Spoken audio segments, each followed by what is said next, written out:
Every day, ordinary people vanish without a trace, and strange things are seen that defy explanation.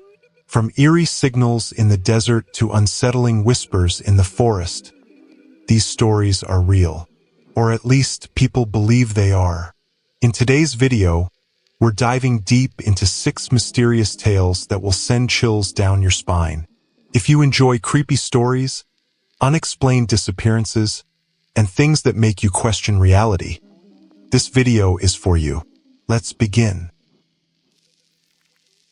In 2002, Alan Brower, a 38-year-old systems analyst from Sacramento, was driving across the vast Nevada desert, heading east on Highway 50. It was early October, and the sun had just begun to dip below the horizon, casting long shadows across the arid landscape. Known as the loneliest road in America, this isolated stretch of highway had a reputation. Some said it was haunted, others claimed time moved differently there. But Alan wasn't superstitious. He was logical, pragmatic, a man of numbers. His destination was Ely, a quiet mountain town where his brother lived. He had taken the road many times before, but this time, somewhere between Fallon and Austin, his car began to sputter. At first, he thought it was a minor issue, bad fuel maybe, but then the engine died completely. No power, no reception, nothing but desert and silence. Alan wasn't unprepared. He kept a satellite phone in his glove compartment for emergencies. At 7:48 p.m., he called his brother, Mark. The call connected. "Mark," Alan whispered. "They're not human. I see lights. They're floating. Don't come looking for me." Then the line went dead. Mark immediately contacted authorities. Within hours, search crews were dispatched. They found Alan's car exactly where GPS had last pinged it, just off the highway, tires half buried in gravel. The doors were locked. Inside, everything was intact. Alan's wallet, keys, backpack, even the satellite phone resting neatly on the passenger seat. There were no footprints, no tire tracks, just an eerie silence and the hum of the desert wind. Investigators pulled the phone logs. There was only one outgoing call to Mark, but dozens of failed attempts had been made to dial an unfamiliar sequence of numbers, starting with a country code that didn't exist. Locals began whispering. Some claimed it was the work of them, the lights people had seen for years but could never explain. Truckers who frequently drove the route spoke of blackouts where they'd lose hours of time, only to find themselves hundreds of miles further than they remembered. One described a figure of light walking alongside his truck for minutes before vanishing in a blink. A retired geologist, Carl Monroe, reported finding strange formations near Alan's last known location. Glassy, circular patches in the sand, like the ground had been flash-melted by extreme heat. In the center of one of them, he discovered a partially melted hiking boot, still laced, with no trace of whoever had worn it.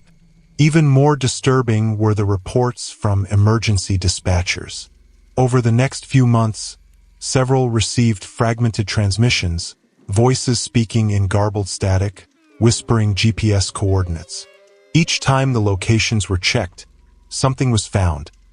An abandoned car, a discarded backpack, or, in one case, an old journal half buried in the sand. The journal belonged to a college student who had vanished in 1995. In one of the final entries, he wrote, "I saw the lights. They showed me things I can't explain. I feel like I'm unraveling." To this day, Alan Brower has never been found. His case remains unsolved, filed away with a red sticker marked unexplained. But some believe he's still out there, trapped somewhere between our world and something else. And every now and then, a lone trucker will stop at a rest stop, shaken, claiming he heard a voice on the radio, whispering Alan's name. In 1986, a family moved into an old Victorian house in Savannah, Georgia. The home had been abandoned for decades, but it still had character: ornate woodwork, stained glass, and a massive antique mirror mounted in the upstairs hallway. The previous owners left it behind, too heavy to move. For the first few weeks, everything was fine. Then strange things began to happen. It started with their daughter, Lily, a quiet 9-year-old who had trouble making friends. She became fascinated with the mirror, spending hours in front of it. Her parents assumed she was playing make-believe until Lily started talking to someone only she could see. She told her mother the girl in the mirror was named Clara, and that Clara lived on the other side. At first, it sounded like an imaginary friend, but soon Lily's behavior changed. She became withdrawn, speaking in a low whisper even when no one was around. At night, her parents would find her sitting in front of the mirror, unmoving, staring into it for hours. One night, Lily's father covered the mirror with a bedsheet. The next morning, the sheet was shredded on the floor, and the mirror was fogged from the inside, as if someone had been breathing on it. Then came the scratching. From behind the glass, the family brought in a local historian who had researched the house. What he uncovered was chilling. In 1904, the house had belonged to a doctor who lost his daughter, Clara, to a fever. Grief-stricken, he became obsessed with the occult, believing he could contact her spirit through mirrors. He built that specific mirror frame himself, using symbols carved into the wood, symbols later identified as ritual markings. According to old journals, he performed a final ritual in that hallway. After that, he vanished. Some believed he took his own life. Others claimed he succeeded and joined Clara on the other side. The family tried to get rid of the mirror, but when movers came to take it, none of them could lift it. They said it felt anchored to the house, heavier than its weight. One man tried anyway. His hand slipped, and the glass sliced deep into his palm. He later reported seeing a pale girl with black eyes in the reflection, even though no one was there. Lily's condition worsened. She stopped speaking entirely. Her eyes became blank, her expressions vacant. One night, her mother heard a crash and rushed upstairs. The mirror was shattered. Lily stood barefoot in the shards, unharmed. But when her mother pulled her away, she noticed something that made her blood run cold. There was no reflection. Not of Lily. Not of her. Nothing. The mirror was gone. But Lily was never the same. They moved away, but even in their new home, mirrors behaved strangely around her, fogging without reason, reflecting things that weren't in the room. On one occasion, her mother swore she saw Clara's face again, just for a moment, smiling from behind Lily's shoulder. To this day, Lily refuses to have mirrors in her house, and when asked about Clara, she says nothing. But sometimes, when she's alone, her mother swears she can still hear her whispering to someone who isn't there. In the quiet town of Elmsbury, nestled between pine-covered hills and forgotten backroads, there is a lake so still it seems to hold its breath. Lake Morrow. Locals say it has no current, no fish, and no bottom, at least not one anyone's ever found. In 1987, a young woman named Lila Jensen disappeared. She was last seen walking around the lake's edge at dusk, carrying her sketchbook. A search party combed the woods, dragged the waters, but nothing turned up. Her disappearance became just another ghost story parents told their kids to keep them from wandering too far. But in 2004, something changed. A group of teenagers went night swimming in Lake Morrow, despite the town's warnings. One of them, Ben Carter, surfaced in a panic, screaming that someone was reaching up from the bottom. His friends laughed it off until they saw the bruises, perfectly shaped like fingers, wrapping around his ankle. Then came the sightings. People started reporting a man standing waist-deep in the lake in the middle of the night, unmoving, staring toward the shore. When approached, he would vanish beneath the surface without a sound.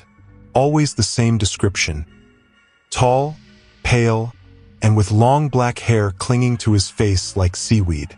In 2011, a retired diver named Gregor Whitmore made it his mission to find out what was in that lake. Armed with sonar equipment and underwater cameras, he spent weeks scanning the depths. Most of his footage came back as pitch black. But once, just once, the camera caught something. A face, eyes wide open, not floating, not drifting, standing at the bottom of the lake, staring up. Gregor never dove again. He moved away from Elmsbury and refused to talk about it, even to his family. But before he left, he gave a USB drive to the town librarian, a woman named Sarah Clemens. When curiosity got the best of her, she plugged it in. There was one video file. In it, the screen was mostly static, but then a hand pressed against the lens from the other side. The fingernails were torn, and the skin looked bloated from long exposure to water. Sarah tried to show it to others, but the file would never open again. It became corrupted. Some said she imagined it, but Sarah insists what she saw was real. And now, every autumn when the fog rolls down the hills and settles over Lake Morrow, someone new vanishes. No splash, no scream, just gone. They say if you stand at the edge long enough, you'll see ripples form in the dead center. And if you're quiet, you might hear someone breathing. Not you, not the wind. Someone beneath the surface, just waiting for someone else to come close enough to pull under. In the remote countryside of the Netherlands, near a village that no longer appears on modern maps, there stands a crumbling windmill, its blades frozen in place for decades. Locals call it de Flustermolen, or the Whispering Mill. Back in the 1970s, a group of university students from Amsterdam traveled to the region to conduct field research for a folklore project. Among them was Eva de Vries, a history major obsessed with legends surrounding the Dutch wetlands. When Eva heard about the windmill from a barkeep in a nearby town, she insisted they investigate. The mill was 3 stories tall, made of moss-covered brick and creaking wooden beams. Nearby, reeds swayed in the marshes, and the air was heavy with the scent of peat and old water.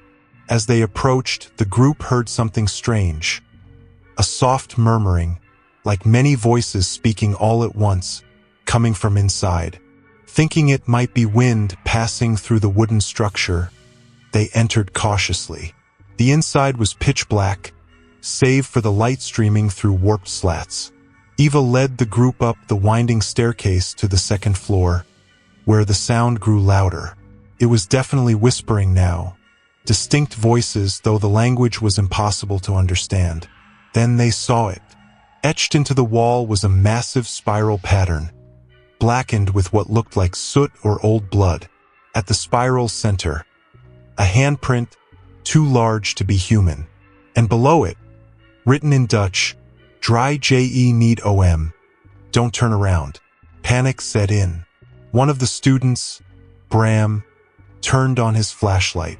The beam caught something in the corner. A tall figure, motionless but somehow wrong, as if it had too many limbs or none at all depending on how the light hit it. Bram screamed and dropped the flashlight. They fled the mill in chaos. Outside, Eva looked back once. The figure stood in the upper window, its head tilted unnaturally, as if watching them go. The whispers continued, even though no one remained inside. Back at their lodgings, the students tried to rationalize the experience. But that night, Eva vanished. Her bed was empty, the window open. A single black feather lay on her pillow. The others returned to the windmill the next day to search for her. But it was gone. Not destroyed, gone. In its place was a shallow depression in the earth, overgrown with moss. No building, no spiral, no window. Only the faint sound of whispers carried on the wind. Today, locals refuse to speak of De Flustermolen. Some say the windmill appears only to those who are already marked by it. Others believe the whispers lure you in, promising knowledge or power in exchange for something you didn't know you were willing to give. And sometimes, on nights when the fog rolls thick across the moors, you can hear the sound of a windmill turning where none exists. In 1998, a young nurse named Emily Carter began her first job at the Pinehurst Psychiatric Facility, an aging hospital tucked deep into the Appalachian Mountains. The institution was isolated, surrounded by dense forest and shrouded in perpetual mist, even during summer months. It had a reputation among locals for being haunted, but Emily chalked it up to superstition. Her first few weeks were uneventful, until she was assigned to Ward C.